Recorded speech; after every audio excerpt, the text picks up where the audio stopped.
Maybe the real story begins here, in this office, before you press record and we look in the mirror of each other's eyes. We're first time meeting. Maybe you say the word refugee in your head when you call me Farida. Refugee, what is that burn mark on your hand? You already have a story of the torture I suffered in my war-torn homeland. But these marks are from cooking bread for my family. This is the first time I'm cooking in my life. I never even made a cup of tea back home. I make a very good falafel. You must try.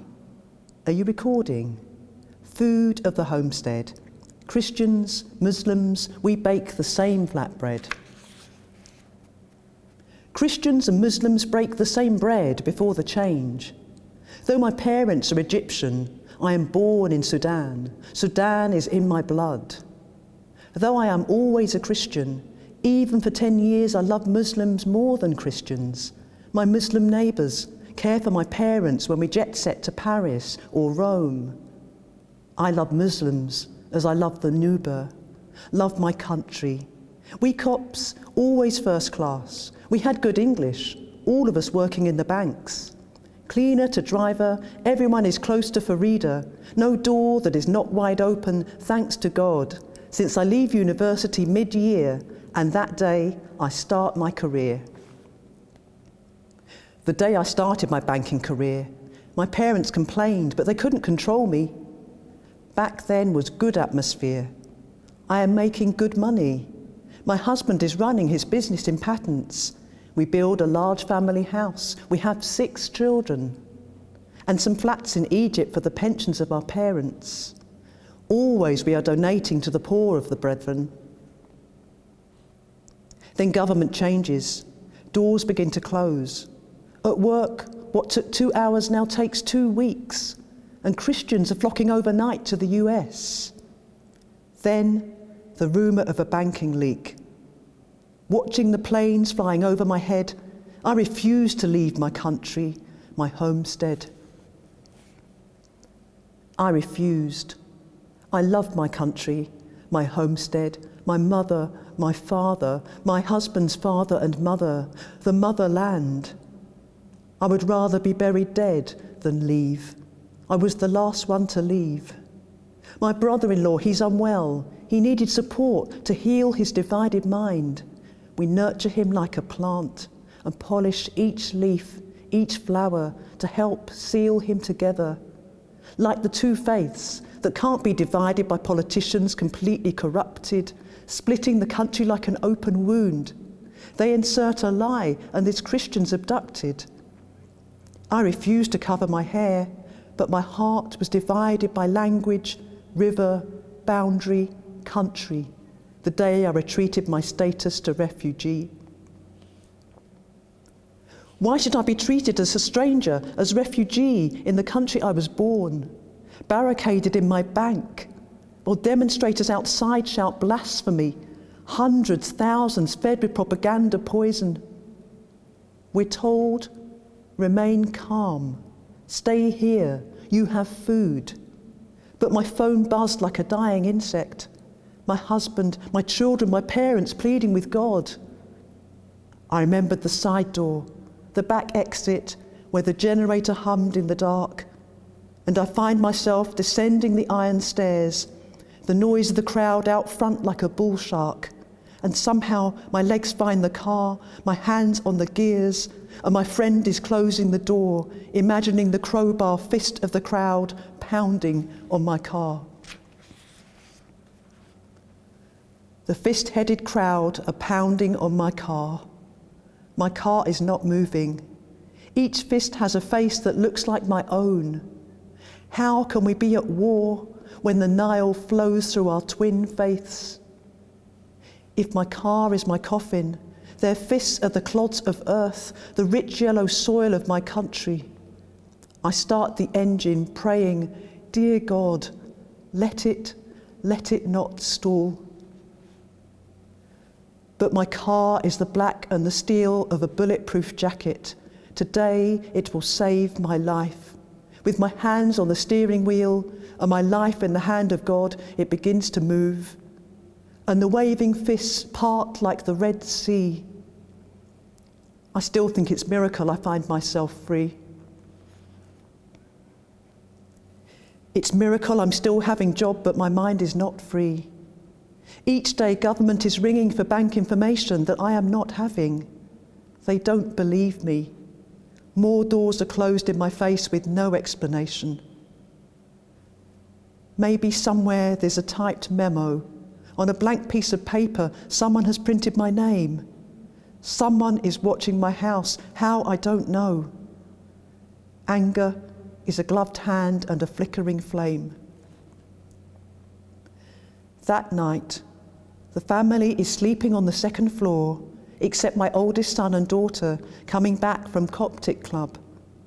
They open the side door and all they are smelling is smoke. Someone broke into our life, their hand through our window bars that night to smother the moon and stars. The night smoke choked the moon and the stars. I tried to call the fire. I tried to call them hundreds of times. If it wasn't for our neighbours hearing us shouting. My neighbours came and there was water. I shouted like crazy, please, please help us at this address. And nobody came. Like they arranged it, maybe. The fire brigade not to come and we all perish. My husband insisted to break the room and go inside, and the flames. I was so worried about him. But my neighbours, all my family survived. We prayed there together, Christian and Muslim. In the heat of the fire, we knelt on the earth and wept. I thought I'd forget, but their love I'll never forget. I thought I'd forget in this life, but I never forget the 3 hours it took for the fire engine to arrive felt like 3 days. There is no regret. We were lucky to be alive. But how can you sleep then, knowing the country you love wants you to die? How can you close your eyes shut when they've been pitted like an olive? I'm praying to God every night, but then after that, they started with my husband. He was away with his business abroad. They arrested him at customs. Coming back to our country, his papers ignored. He sensed something bad had a premonition. The day they imprisoned my husband, he had not eaten. They put my husband in prison. He is not eating the right foods. They knew he was diabetic, but they're starving him of insulin. Wouldn't let me give him his medicine. I was frantic. I didn't know where he was based. Didn't know what they can do to him to get me. And finally I decided there was no way. I could not resist. That's when I decided to leave my beloved country. They said, "You should be grateful we left you in peace. This is a Muslim country, but we let you pray in your churches. Cooperate for your husband's release." I know nothing of that bank information to this day. Always I'm wearing my cross and refuse to sweat in the heavy black and steel of my bulletproof jacket. The heavy black and steel of a bulletproof jacket is the depression I wear on the worst days, when freedom here weighs heavier than the death threat back home and my family fall on their knees. But back home I refused. Why should Farida wear widow's black when there is still hope for my husband to bend the bars on his prison windows? Always there's light on the horizon. I knew a Muslim high official, a friend of my husband. "Farida, trust me, I have a plan."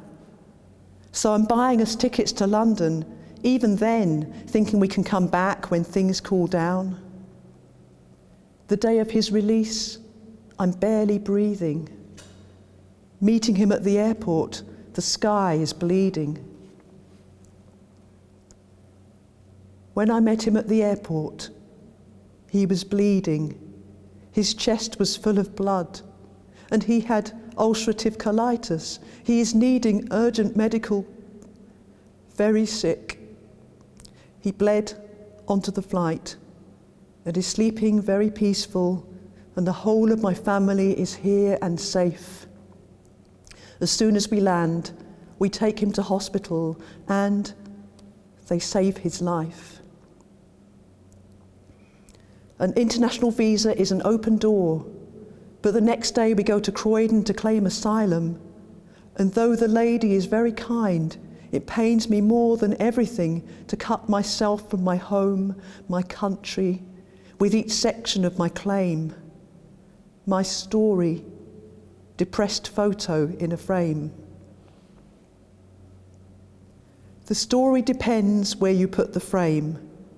With my oldest son, my oldest daughter, each in a separate room, but exactly the same questions, each the author of a story they will match, to see if the grief fits together the jigsaw of what it is to love your country and be forced to leave your whole life behind in broken images. For me, it was lucky. Maybe God knows how much I suffered. Maybe it was easy to check my job, my contacts. Maybe the fictions in the newspapers were detained by the facts.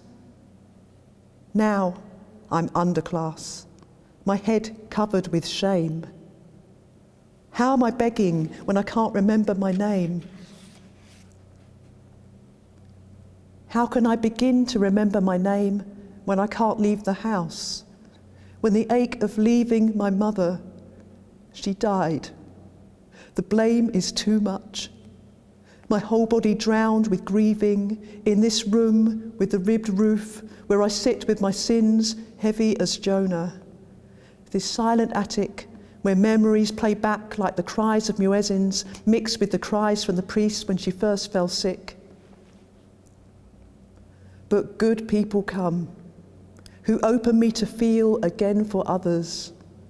And as I translate the words of a refugee life to a form, I begin to heal. Their voice is my own voice, striking a chord. May our truth conquer fear. Maybe the real story begins here. Maybe the real story begins here, when Christians and Muslims broke the same flatbread. The day I started my banking career and refused to leave my country, my homestead. Maybe the day I retreated my status to refugee.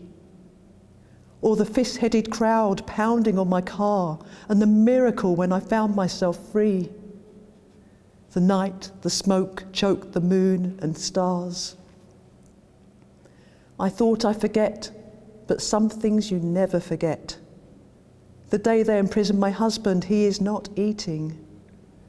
The heavy blackened steel of my bulletproof jacket when I met him at the airport, broken, bleeding.